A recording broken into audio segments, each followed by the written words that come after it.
Good morning, everyone. It's great to be here. You all picked a great location for the AASHTO meeting. I'm not biased at all, but this is my home, and I don't know how this worked out, but I'm glad it did. I want to thank Michael Hancock, who just did the most efficient introduction I've ever seen. So efficient, in fact, I didn't hear it. I just walked in. The room was going, so I said, "Okay, I guess he's already done that." Let me thank so many great people here. Bud Wright, your incredible executive director, for his great work. I also want to acknowledge and give a big shout out to Greg Nadeau, the leader of our Federal Highway Administration, who's doing such great work. Greg, thank you. And I also understand that congratulations are in order. We're celebrating a birthday here.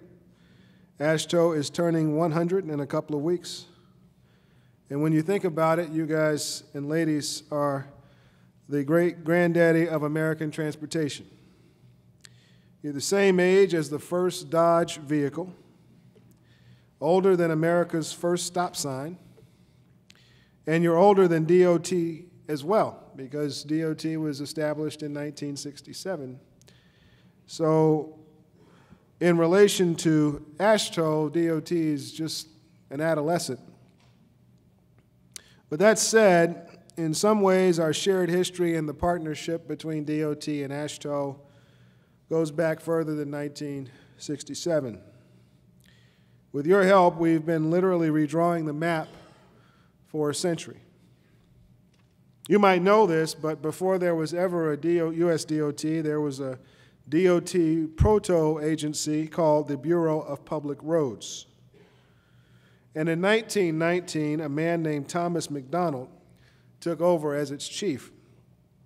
He would stay in that position for 6 administrations. And long before Eisenhower, he ushered in a new era of road building. By 1926, there was a whole sort of early national highway system. And that year, McDonald actually addressed AASHTO. He praised the country's ability to lay pavement, which he said was on par with the road building of the Roman Empire and Napoleon's France. And McDonald also praised this organization. He praised you because, and the history on this point is clear, AASHTO was in large part responsible for getting those roads built. You were responsible because you offered technical expertise, which, by the way, was a big step up from the weekend road repair parties farmers used to throw. Hopefully none of you are old enough to remember them. It was also because you were infrastructure evangelists. It was because you visited school assemblies and civic groups to talk about how good roads would make the lives of so many Americans better. It was because you persuaded members of Congress as well in the early 20th century. You convinced them to see that those projects got funded because it was in the interest of the country. This was the drumbeat that you continued for decades. In 1955, after Eisenhower outlined his vision for a national highway program, Congress debated on how to fund it for 18 months. And that debate may never have been resolved if it had not been for this organization putting pressure on Congress to resolve it. And in fact, when President Eisenhower signed the final highway bill, he set aside 2 pens. One was for Senator Al Gore, whose son you might have also heard of. And the second pen went to AASHTO. That's how critical this organization was and still is. And it just goes to show you that AASHTO doesn't just own a piece of transportation history. You are the history of our road system in this country, and I applaud you for that. But it also goes to show you how the very difficult challenges of any moment in time when it comes to infrastructure demand that all stakeholders put their best foot forward and help this country chart a path to progress. History, as it may be said, can be a rising road if we all give our full support to our transportation system. And I'd like to say that right now we're living up to that legacy. I'd like to say that it's been 60 years, but still transportation stakeholders haven't lowered their volume, that they're still calling on Congress to invest in this nation's infrastructure as loudly as they ever have. I'd like to say that. But in truth, we all know it wouldn't be completely the case. If we're being honest with ourselves, because of all the fits and starts and tries and failed efforts over the past several years to get a long-term bill done, our stakeholder community is probably a little tired, a little battle-weary from all of the efforts that we've tried in the past. Support is flagged a little bit, and as a result, we're starting to see volumes decreasing in terms of output. Today, just like 60 years ago, we still need Congress to pass a transportation funding bill. But the difference this time is that not enough of us, and I mean all of us, are putting in the muscle to make sure it's a good one. The truth is, transportation stakeholders could be fighting even harder to get Congress to yes, and today I'm here to urge you to do just that. You know that we've got another highway cliff coming May 31st, 2015. And I'm concerned that if the country doesn't take this on over the next 6 or 7 months in a big way, we're going to be finding ourselves going year after year after year wondering about where the next funding is going to come from. It's going to mean that folks who could otherwise be working will be waiting. It means that contractors that otherwise could be building for a 6-year program of work will be even more reluctant to invest in long-term capital and hiring. This is about our economy, and it is about our way of life, and it is about the competitiveness of America. And we all in this room are on the front lines of making sure Congress knows that it just isn't acceptable to keep moving on short-term measures. So this is the tough love part of my speech. And here's how it goes. In Washington, the conventional wisdom is that when the funding starts to run out in May, Congress is going to do exactly what it's done 28 times in the last 6 years. That is to say, pass another short-term patch that's probably also short of the funds our transportation system needs. And it's not that they can't pass a long-term bill. It's that they think they don't have to. They think that as long as you get funding patched up, that the system's going to be fine. And you all know this as well as I do. We're running about $15 billion short on an annual basis in the Highway Trust Fund. Given the challenges of just trying to find even $1 billion, I know how hard it must be to try to figure out how to get 15. But we're undershooting the target relative to where this country is going, and everybody in this room knows it. This country is growing by 100 million people over the next 35 years. We're going to almost have to double our freight capacity over that same period of time. And so folks stuck in traffic in one part of the country today are going to see longer travel times and more traffic in the future if we don't do something. This rise in manufacturing that's happening around the country, highest point in the last 15 years, can be a rising tide for this country, but only if goods can move efficiently through this country and we can deliver on the promise to be the best in the world at that. But that's going to require investment. I've said this many times, and you all know this to be true too, that this is not a matter of Democrats and Republicans. This is not a partisan issue. This is an issue of American ingenuity and American progress, and it's always been that way.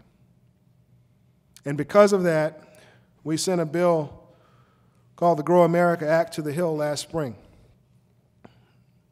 Now, I didn't expect there to be unanimity on every aspect of the Grow America Act, but we did expect that there would be some debate. We introduced the bill to not only sound the alarm, but to help answer how this country should respond to the infrastructure crisis we face. To let Congress and the country know that we can't keep investing for a couple of months at a time and underinvesting to boot and still have a modern transportation system. And so we extended our ideas as an effort to create the dialogue to get something more long-term done. And we went for months and months and then faced the highway cliff, and then we got a 10-month extension, and you know the rest of that story. Well, over the next 6 to 7 months, what's going to be different? Well, the luster is starting to wear off on these short extensions. Just a few weeks ago, I want to call out the state of Tennessee for telling the truth about how this instability and this uncertainty is affecting their ability to plan long term. They took a bold stand and told the truth by saying that they need to mothball $400 million worth of projects because of the uncertainty in Washington. And I want to applaud Tennessee DOT Commissioner John Schor for doing the right thing and saying what needed to be said. I want to encourage you in your states to make it abundantly clear what's going to get lost, what's going to be left on the table if Congress doesn't act. I want to encourage you to publish lists of projects that are imperiled by short-term and short-sighted measures. That particular list of projects is what is needed to make it very clear that this is not a joke. It's serious business. And another thing that we need to do collectively, you know, I don't know about you, but I've been to 42 states so far over the last 16 months. So I haven't been to every single one yet. But I'm pretty sure that your list of projects you need is longer than the money you have. For anybody in this room, is that not true of somebody in this room? Well, we've got to also start to talk to Congress about the funding levels. Just getting the Highway Trust Fund back to level is a slow death to our transportation system. Why? Time value of money, escalating cost of materials. How are we going to get a country that's growing by 100 million people and having to basically double its freight capacity where it needs to go on yesterday's money? That's the reality of it. But we've got to start talking about it that way. Otherwise, success in Washington is going to mean closing that $15 billion hole and moving on to the next issue. So I want to urge you not to aid and abet undershooting the target. Let's give this country, by the way, if it's going to be hard, and it will be, trying to figure out how to get a long-term highway bill done, let's make it worth the brain damage. Let's make sure that we actually get a bill that's going to robustly improve your ability to deliver projects in all of your states. You more than anyone else know the dangers of underinvesting. According to the American Society of Civil Engineers, we're on track to underinvest in transportation by about $1 trillion by the time the decade ends up. At this rate, by 2050, as I said, we'll have 100 million more people and have to move almost twice the freight. Our roads won't be able to handle it. And so my point is this: we may agree or disagree on certain policy measures along the way, that's fine. But we do not and cannot disagree on the basic facts. And the fact is that the system we've built over the last 50 years isn't the same one we need over the next 50 years. The way we have gotten here is not necessarily the way we need to go forward. And one other thing is tried and true is that when AASHTO speaks loudly and collectively and robustly, things happen. So all I basically want to say to you is that I think these next six months or so, all the cards have to be on the table for everybody. We've got to push as hard as we can. And I happen to believe that there are Republicans on Capitol Hill and Democrats on Capitol Hill that want to come together and do something. And our job is to help them. And the question is it going to be the right something for the country right now or not? So I want to thank you for all of your work. You all, we depend on you to deliver, and you deliver every day, every year. But I want these next several years in transportation to be years where we start to make our transportation system as good as the American people are. And that's going to require all of us locking arms and getting Congress to yes. Thank you.